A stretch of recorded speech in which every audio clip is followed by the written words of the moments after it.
So the Ukraine crisis, the problems in Ukraine began whenever the European Union gave Ukraine a deadline to meet its missing political requirements.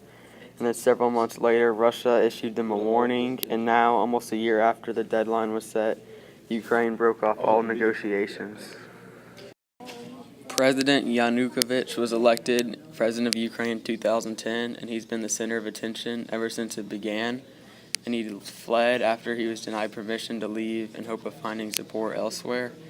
And the protesters are people who disagree with what's happening in Ukraine, and they've endured a lot of police brutality and cold, bitter nights protesting, and there are thousands of protesters. The chaos escalated the last few weeks because the protests turned into violence, and the government has unraveled, and the president left. And Ukraine and the West, Russia and the West are both big parts of the Ukraine crisis. They're both trying to influence Ukraine to do different things, and Ukraine doesn't want to listen to either of them. And I think no matter how this conflict is resolved, there will be violence. And I think Russia will end up taking over Ukraine, and the United States will have to step in, which will make Russia angry and cause conflict.